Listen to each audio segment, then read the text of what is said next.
What's going on, H2O Army? Justin from H2OPlants.com, and today we're inside the new fish room alongside the first tank that I'm going to show you. This is actually the second tank that we did, and we have all 6 tanks done, so stay tuned to check that out. So now for those of you that didn't see the past video where I debuted kind of the 6 tanks that we're setting up, you could click up above to check out that video, but we have 6 tanks, some of which that are off camera that I'm not ready to show just yet. We're going to kind of be doing this week by week, so if you're new here, consider subscribing so you don't miss out on the future tanks, like the one right behind me that's really cool, but I don't want to show you yet. But let's talk about this tank right here. This is one that I personally did. So this is a 30 centimeter tank. It's basically about 12 inches by 12 inches by 12 inches tall. It's one of the first cube tanks that I've ever escaped. Now, I did do a Fluval Flex tank that's downstairs. You could also click on another link to check that out. But that was a bit different because it had a bow front. It's not rimless. It has a lid and all that. So this is my first like truly rimless cube scape that I've ever done.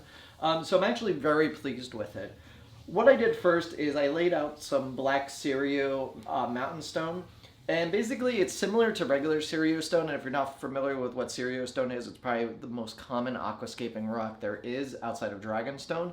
And black mountain Cerio stone is the same thing, but it's black versus a gray bluish color that regular Cerio stone has. So I placed about 7 to 9 stones around that. So then on top of the Cerio stone, I laid 2 pieces of Mopani driftwood or Pacific wood. I forget which one it is. I think it's Pacific wood. And Pacific wood is just a more dense type of wood. It's not quite like spider wood that has narrow little pieces. It's more bulkier, and I like it. It looks like it comes from the lake or something that you would see on a lakeside or something like that. So I kind of just took 2 pieces and I wound up putting them on top of each other. Originally I was just going to go with this one piece that comes up and out of the tank, but I decided to put a second piece to kind of give it a nice like V-like pattern. And there's like this whole rule of aquascaping. You want things in like a V, you want 2/3 rule. There's all these different things that are out there. But to me, I just like the way this fit together and the way it looked, and it really came together once I did that. Now, the whole reason why I did a scape like this is so that anybody out there, if you at home watching this, can replicate this, because it's a very easy scape to do. It's just a couple of pieces of rocks that I just laid out in kind of like a diagonal pattern, and then I put the wood on top, and that's it. Like, this isn't overly complicated, and it's really something that anybody can replicate at their home pretty easily. So now let's talk about the plants. Now, when I first planted this, I added in some Anubis Nana Petite, some Anubis Ephezzeli, some Bucephalandrid. I forget the type, but it's just a boost. They're all different kinds of Bucephalandrid out there. This one has like a bluish red tint to the leaves as they're converting. It still has a long way to go. It's by far not done yet converting. It still has plenty more to transition, but it is transitioning. I also then used baby leaf bulbitis, which is a smaller leaf pattern of bulbitis. Now I have some bulbitis that's about 23 inches tall. This one's only maybe about 3 inches tall, so it's much smaller. The leaves are more compact, so it definitely fits to scale with this scape. On top of that, I used some Anubis barteri golden coin, and this is just a form of Anubis barteri that has more of a coin-like structure to the leaves. They're more rounded than oval or elongated leaves like some other Anubis have. And then I also added in, after the fact, after I was done doing this scape, I added in 2 additional plants pretty much. So I added in this Borneo fern, which I'll throw up on the screen what the technical name is. It's a brand new plant that we got in, and I thought it would look really cool in this scape, so I tossed it in just the other day. And I also added in this 4-leaf clover up here in the front of the tank. Now, the 4-leaf clover is actually starting to spread out. Now, this has been a week worth of growth, but you could already see down here at the bottom, there's tons of little baby leaves that are coming up, and that's actually what this is going to look like. And it should fill in the whole tank very nicely, all around the rocks, all in throughout the wood. It should look really good once it fills in. And all these taller leaves, while they don't look pleasant right now, will eventually melt away and be completely gone. So I'm just letting the plant transition, and once it's done transitioning, then those leaves will either be cut off or they'll melt naturally. So I did use aqua soil, or a kind of aqua soil that we have here now, contra soil, and it's not on our website yet, but it may be in the future. But contra soil, it's similar to aqua soil, Aquasoil maybe has a little bit more nutrient content from what I heard, but I haven't tested to really see if there's a clear comparison, which we'll be doing an in-depth kind of test with this and another tank in the future. But we have contrasoil down, but that makes just for like a good substrate for plants. Now you could use anything for your substrate for these plants because really we don't have any heavy root feeding plants outside of the 4-leaf clover, and really those can grow in almost anything other than pretty much fine sand. You don't want them to be compacted like their rhizomes that they produce. Otherwise, the plant will eventually be crushed and killed by the sand. But because these are different textured balls, essentially, that's what the contrasoil is just little round soil balls. And the plant has plenty of room to spread out. It's not going to get compacted.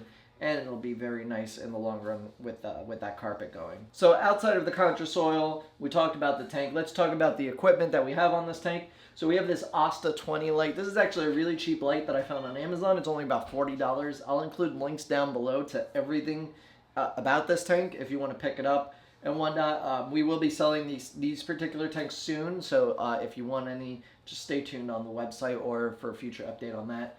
But so we have this Asta 20 light. It's really good. I wouldn't say like it's a super powerful light, but for 40 bucks, I don't think you could really go wrong. It looks nice. Like it has that nice, elegant look to it. It's bright enough that this tank really pops. Like it's fully lit. I don't have to worry about light not getting anywhere, which is really awesome because that means that this light should be able to grow all these plants, considering that they're all relatively easy low light plants.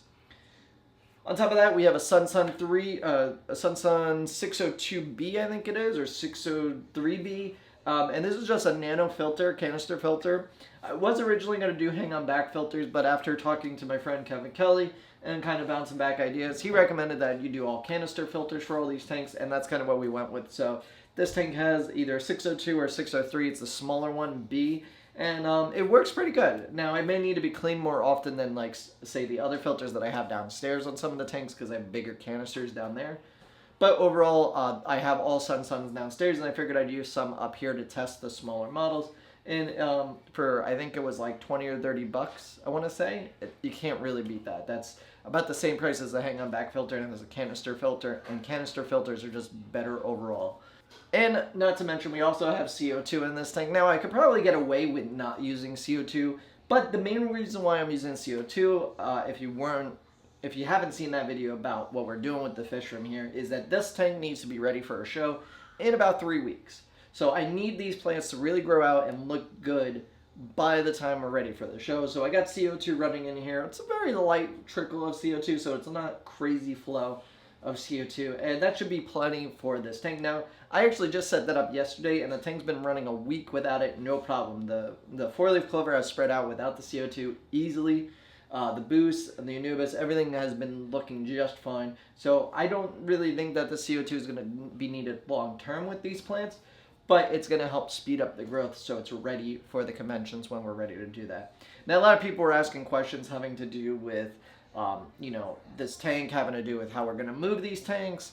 What about baby Nova? If you're not familiar, I just had a newborn daughter. She's 4 months old, and of course when she starts crawling, she may come in here, maybe knock down a tank.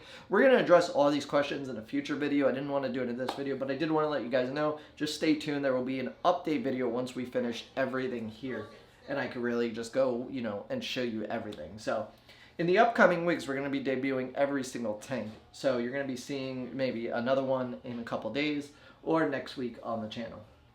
Now, the other thing that I could point out with this tank is there is some slime or some fungus-looking stuff growing on the wood, and this question comes up all the time. There's this white fungus, there's this white bacteria that's growing on my wood. What should I do? Just leave it be. That's really nothing that's going to harm the tank.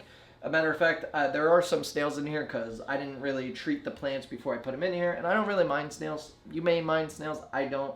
It doesn't bother me too much. If I want to get rid of them, I know how to, or I may put something in here that essentially eats them, so who knows what that may be. But the snails have been eating all the white fuzz stuff that's growing on the wood, and it'll disappear over time. So overall, I'm really pleased with the way the tank has come along in just a week. I think it's going to look really good given enough time.